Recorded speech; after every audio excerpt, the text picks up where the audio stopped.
चला जाता है, अगर पूछ लेता हूँ स्टार्ट। ऑनलाइन क्लासेज में सभी का स्वागत है, सभी को नमस्कार।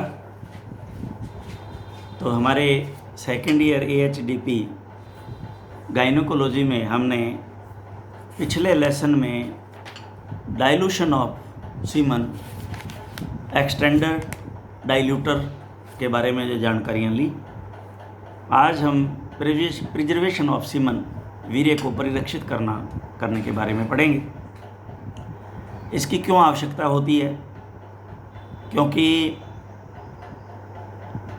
वीर्य अधिक समय तक गर्भित निश्चित करने योग्य नहीं रहता अगर इसको प्रॉपर जो है वो नहीं रखा जाए तो ये इस अधिक समय तक गर्भित करने योग्य बनाए रखने के लिए इसका प्रिजर्वेशन करना बहुत ज़रूरी है। क्योंकि इसको दूर दराज गाँव में आर्टिफिशियल इंसेमिनेशन के लिए आजकल आम लोग, हमें पता ही है, गांव में जब गाय जो है बोलती है तो कहते हैं भाई इसके टीका लगवा लो। तो वो क्या होता है, प्रिजर्व्ड जो किया गया सीमन होता है और उसको प्रिजर्व किया गया, तो इसलिए अब वो गर्भित करने के योग्य है। चाहे वो कितना भी समय तक हम उसको प्रॉपर LN2 में रखें, लिक्विड नाइट्रोजन में, तो वो प्रॉपर जो है प्रिजर्व रहता है, ख़राब नहीं होता, उसको काम में लिया जाता है। तो ये जब दूर दराज स्थानों पर कृत्रिम गर्भाधान हेतु भेजना पड़ता है और इस क्रिया में सीमन खराब नहीं हो जाता है, उसे परिरक्षित करने की प्रक्रिया अपनानी पड़ती है। वीर्य को भंडारित अथवा सुरक्षित रखने की मुख्य रूप से दो ही विधियां हैं, लेकिन इनमें इसने 3 कर दी हैं।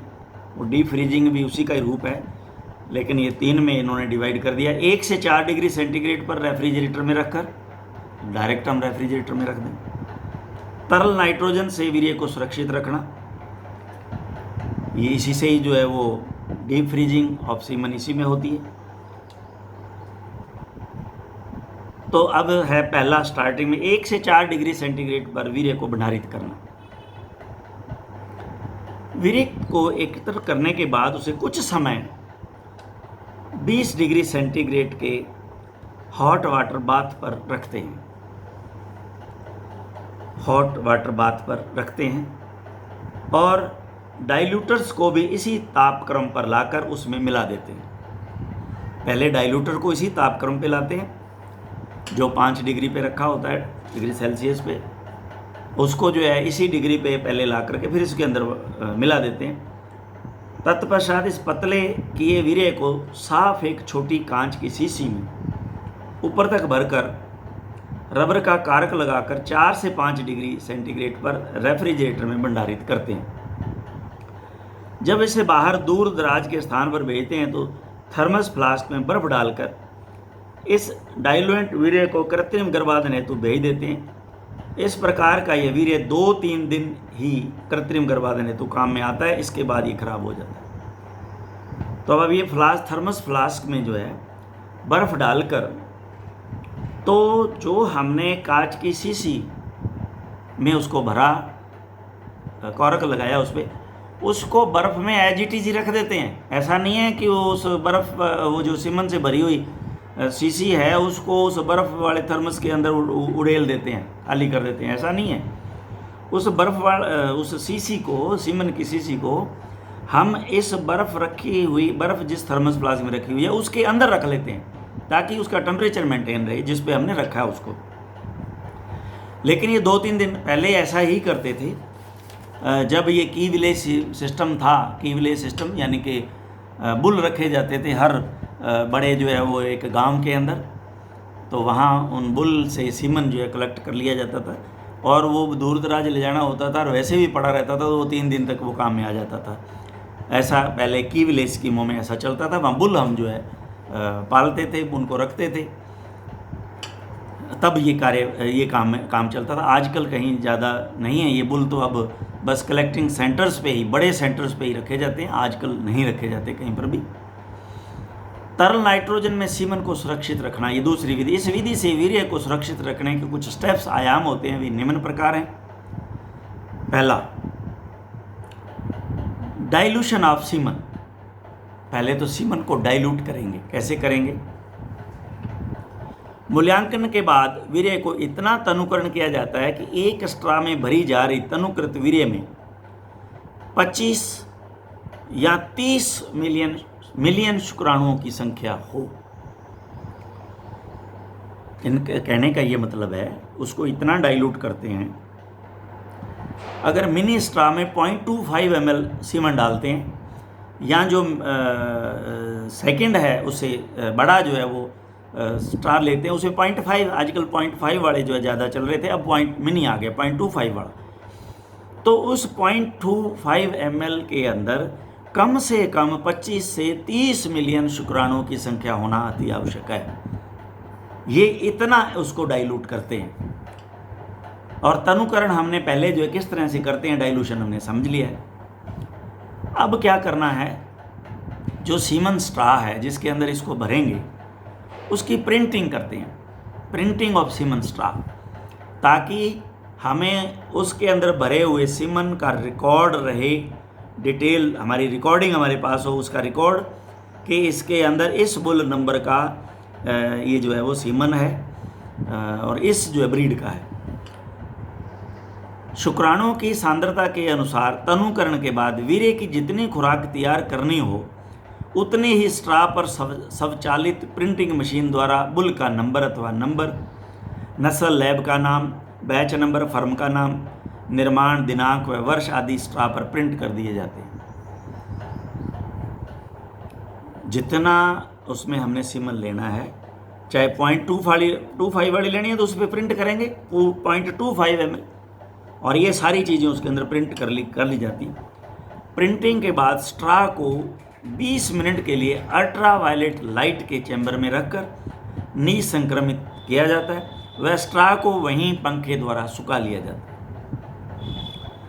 अब स्ट्रा में वीर्य भरना व प्रयोगशाला मुख बंद लगाना।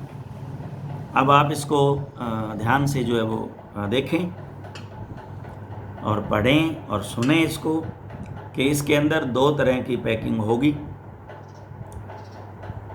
एक तो जो है फैक्ट्री सील होती है, वो क्या होती है, जब स्ट्रा बन के आता है तो जो नीचे लगा होगा, नीचे वो फैक्ट्री से लगी हुई जो है वो सील होगी, फैक्ट्री की सील। अब वो फैक्ट्री की सील लगी हुई, ऊपर से खुला हुआ स्ट्रा हमारे पास आ गया।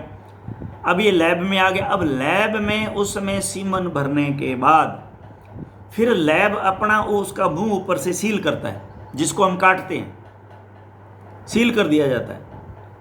तो ये काम लैब करता है। स्ट्रा में वीर्य भरना में प्रयोगशाला मुख बंद लगाना, filling and lab sealing of straw.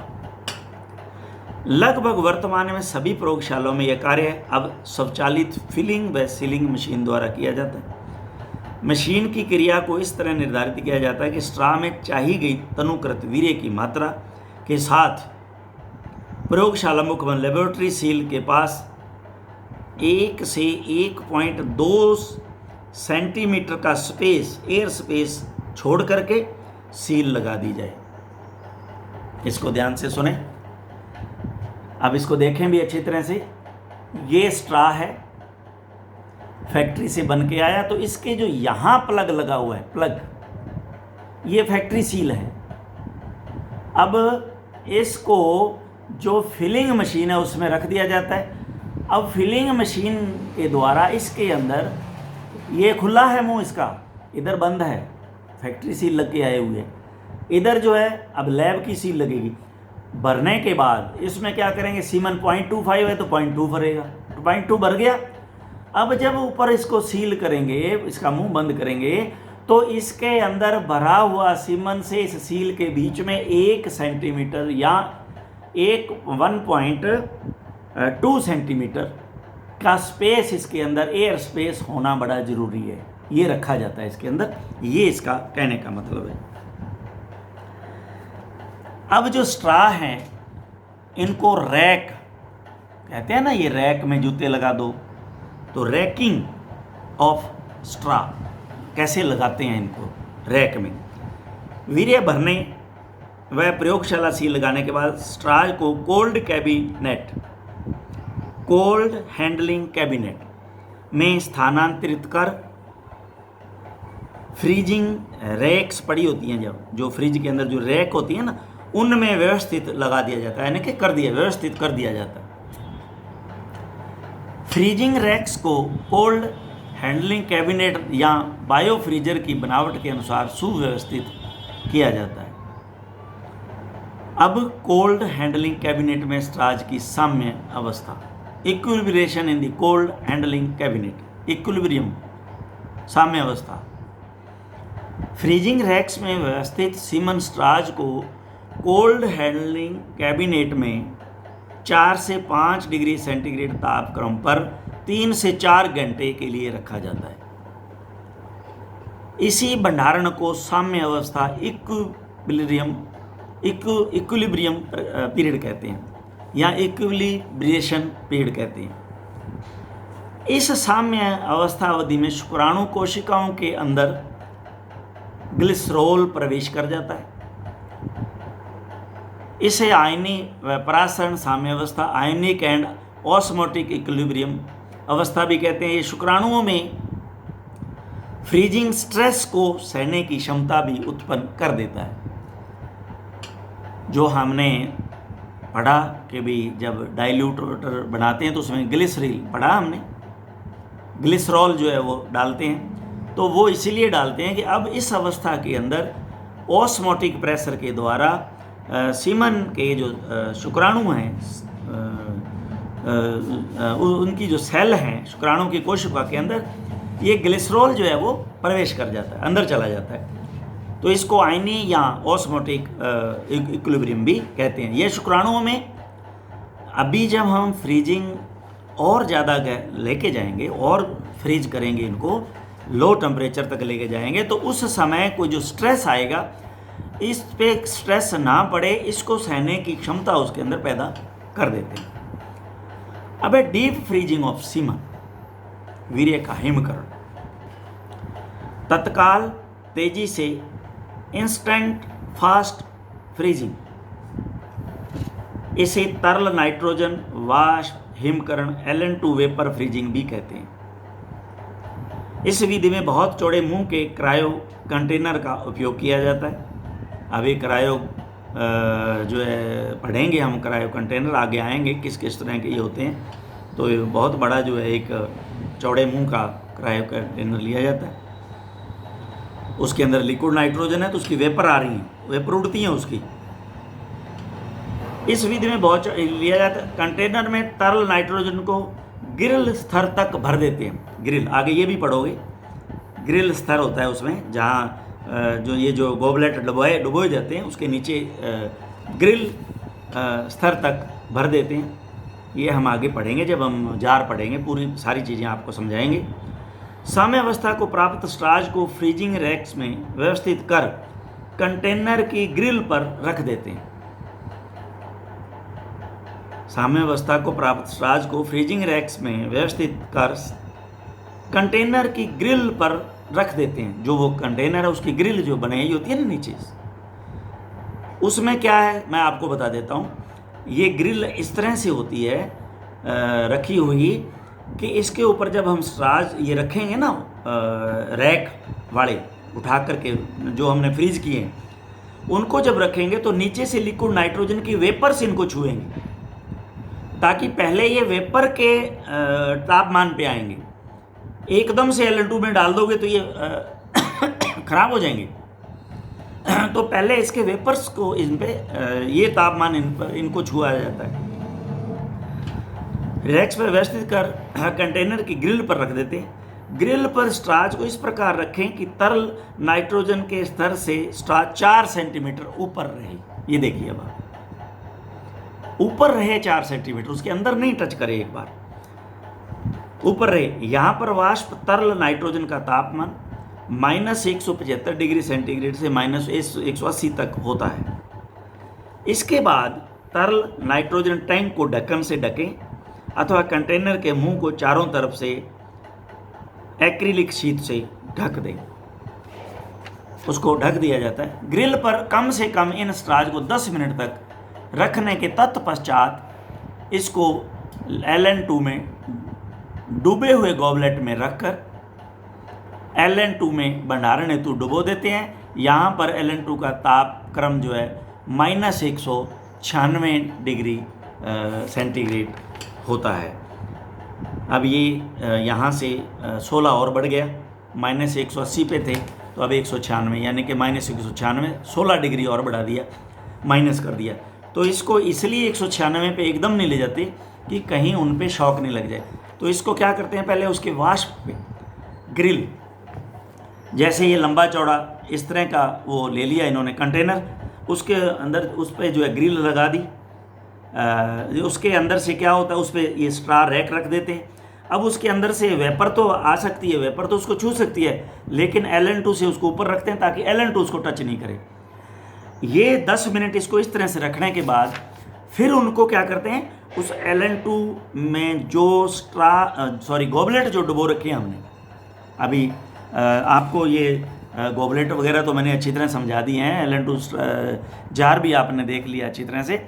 वो जो गोबलेट LN2 में डूबे हुए होते हैं उनके अंदर इनको भर के और फिर जो है हम कंटेनर के अंदर उन गोबलेट को, बड़े बड़े गोबलेट होते हैं, उसको डुबो देते हैं LN2 तापक्रम पे, उसको फिर रखते हैं। और ये डीप फ्रीजिंग हो गई। इसका मतलब ये होता है कि उनकी जो एक्टिविटी है वो बिल्कुल फ्रीज कर दी हमने। तो जब वो जिस एक्टिविटी पे थे वो फ्रीज कर दी, जब हम उनको और साथ में उनको जो है उनके लिए जो चाहिए आवश्यक है न्यूट्रिएंट्स उसमें भर दिए एक्सटेंडेड के रूप में, ये उनको जो है काम आते रहेंगे। अब ज़रूरत नहीं है, हिल ही नहीं रहे, एक्टिविटी हो नहीं रही, एनर्जी ख़त्म नहीं हो रही, तो इसलिए उसकी आवश्यकता ही नहीं पड़ेगी अब, क्योंकि वो फ्रीज्ड है, हिल डुल नहीं रहे हैं। जब हम हिलते डुलते हैं, कोई काम करते हैं, तभी एनर्जी की आवश्यकता है। पड़े हैं तो एनर्जी बहुत कम, हमें हल्के फुल्के किसी काम के लिए चाहिए, और वो काम स्पर्म में होते नहीं है, इसलिए उसको एनर्जी चाहिए ही। जब हम उसको फिर वापस स्टार्ट करेंगे, हम उन स्ट्रा को निकाल करके और उनको काम में लेंगे, जब वो हिले डुलेंगे तो जितनी देर उनको रखना है, यानी कि फिर भी उसके अंदर 25 मिनट से लेकर 30 मिनट की एनर्जी देने के लिए उसके अंदर जो हमने डाइल्यूटर डाला है उसकी एनर्जी देने के लिए क्षमता उतनी पड़ी रहती है। तो ये हमने आज इसको LN2 में कैसे धीरे धीरे पहले 4-5 डिग्री पे लाते हैं, फिर -180 पे लाते हैं और फिर 196 पे लेके जाते हैं। धीरे धीरे नियंत्रण हिमीकरण, स्लो एंड कंट्रोल्ड फ्रीजिंग, इसको आज चैप्टर को कंप्लीट कर लेते हैं। इस विधि में धीरे धीरे स्ट्रा का तापक्रम -175 डिग्री से 180 तक एक प्रोग्रामेबल बायोफ्रीजर, प्रोग्रामेबल कहते हैं इसको, प्रोग्राम बना हुआ जिसमें फीड होता है प्रोग्रामेबल बायोफ्रीजर की सहायता ली जाती है। उसमें प्रोग्रामर को फिट कर दिया जाता है कि कितने समय तक कहाँ रखना है, कितने समय तक कहाँ रखना है, ये ऑटोमेटिक चलता है। बायोफ्रीजर हिमीकरण के बाद स्ट्रा का द्रवीकरण 34 डिग्री सेंटीग्रेड 37 डिग्री सेंटीग्रेड पर शुक्राणुओं की जांच करनी चाहिए। यदि 60% से कम शुक्राणुओं की बढ़ती गतिशील तथा प्रोग्रेसिव मोटिलिटी ऑफ स्पर्म हो तो ऐसे सीमन को भंडारित नहीं करें। हिमीकृत वीर्य की समय पर स्पर्म की गतिशीलता की जांच करते रहना चाहिए। फ्रोजन सीमन के लाभ, बस अभी इतना हम पढ़ने के बाद में हमारा ये चैप्टर आज का समाप्त है। तो क्या क्या एडवांटेज है ये हमने पहले भी आपको कुछ तो बता दिया। फ्रोजन सीमन का उपयोग करते समय पशुपालक अपने इच्छा अनुसार ब्रीडिंग प्रोग्राम के अनुसार बुल का सीमन प्रयोग कर सकता है। अब उसकी इच्छा है, उसके घर का गाय कौन सी है, अब वो देसी गाय और वो HF लगवाना चाहता है, जर्सी लगवाना चाहता है, राठी लगवाना चाहता है, थार पार कौन सा, तो वो उसकी इच्छा पे है। सबसे कितनी इंपॉर्टेंट बात है। नहीं तो गांव में एक ही बुल होता है, वही रखा हुआ, उसी से मजबूरन गाय क्रॉस करानी पड़ती है। फ्रोजन सीमन के उपयोग करने के बाद व्यापक स्तर पर कम समय में प्रोजेनी टेस्टिंग की जा सकती है तथा प्रोजेनी टेस्टिंग के बाद उस बुल का सीमन प्रयोग कर सकते हैं। प्रोजेनी टेस्ट, प्रोजेनी कहते हैं बच्चे आगे जितने लिए जाते हैं, तो हम उनकी प्रोजेनी टेस्टिंग हमारे पास हो जाती है कि ये गाय को हमने इस बुल का सीमन लगाया तो ये बच्ची आई, तो ये जो है वो कितना दूध दे रही है, पता लग गया। और अगर उसका बच्चा आया तो ये बच्चा ऐसी गाय का है जिसके 40 लीटर दूध है, तो अपने आप ही प्रोजेनी का पता लग गया कि ये ऐसी माँ का बेटा है, ऐसी गाय का बच्चा है। जिसका 40 लीटर दूध है और इसका जो बुल था, बाप है, उसका इतने लीटर था, तो अब इसमें के अंदर जो 40 है तो 40 नहीं होगा तो 35 तो आएगा। तो ये अपने आप ही प्रोजेनी टेस्टिंग हो रहा है। फ्रोजन सीमन को एआई के लिए उपयोग में लेते समय 95% उपयोग होता है तथा 5% तक ही वेस्टेज होता है, जबकि लिक्विड सीमन में 30% तक वेस्टेज हो जाता है। फ्रोजन सीमन में ट्रांसपोर्ट यातायात खर्च बहुत कम आता है। फ्रोजन सीमन की स्टॉक को दुनिया के किसी भी भाग में कम समय में भेजा जा सकता है। इस प्रकार उत्तम नस्ल के बुल सांड के सीमन की सेवाएं बड़े पैमाने पर उपयोग में ली जा सकती हैं। तो आज हमने इस 25th आपका जो है 25वां पार्ट आपका आज हमने कंप्लीट कर लिया है। तब हम नेक्स्ट जो है proper handling of frozen semen के बारे में पढ़ेंगे। Thank you very much.